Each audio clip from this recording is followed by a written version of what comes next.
வலைப்பூவில் எப்படி நாட்குறிப்பில் எழுதுகிற மாதிரி விஷயங்களை எழுதலாம் அப்படின்னு பார்த்தோம்.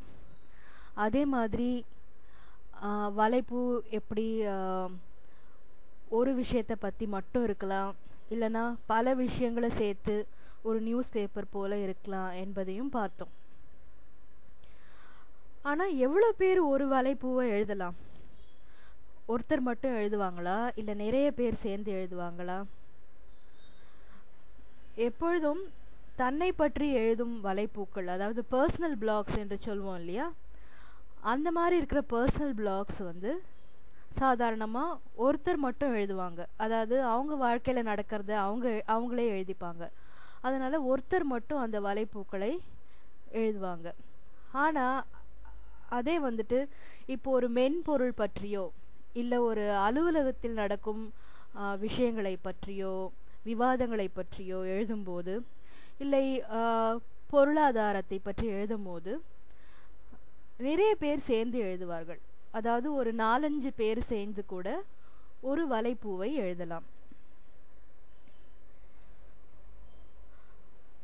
இப்போ உங்களுக்கு நீங்க யோசிக்கலாம், ஏற்கனவே இணையதளம் தான் இருக்கிறதே, இப்போ எதுக்கு புதுசா வலைப்பூன்னு எதுக்கு ஒன்று இருக்கணும்? இணையதளம் இருக்கும் போது எதற்கு வலைப்பூ? இணையதளத்துக்கும் வலைப்பூவுக்கும் முக்கியமான வித்தியாசம் என்னவென்றால்,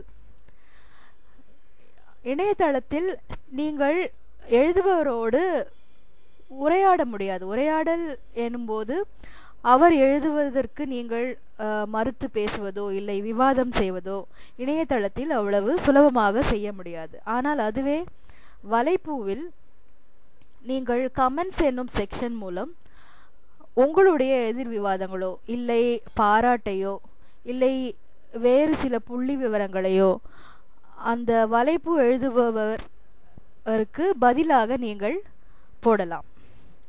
இதுதான் வலைப்பூவுக்கும் சாதாரண ஒரு இணையதளத்துக்கும் இருக்கும் முக்கியமான வேறுபாடு. இந்த வலைப்பூ என்ற பேர் எப்போத்திலிருந்து பிரபலமாச்சுன்னு பார்த்தீங்கன்னா, 1997ஆம் ஆண்டிலிருந்து தான் வலைப்பூ இல்லைன்னா பிளாக் என்கிற டேர்ம் பிரபலமாச்சு. ஆரம்பத்தில் வெப் பிளாக் என்று சொன்னார்கள். அதாவது வெப் என்றால் இணையம் இல்லையா, இணையத்தில் எழுதும் லாக் என்றால் நாட்குறிப்பு போல தினம் தினம் நாம் எழுதும் என்ட்ரிஸ். இது கொஞ்சம் கொஞ்சமாக மருவி பிளாக் என்று சுருக்கப்பட்டு வலைப்பூக்களை நாம் பிளாக் என்று கூப்பிடுகிறோம்.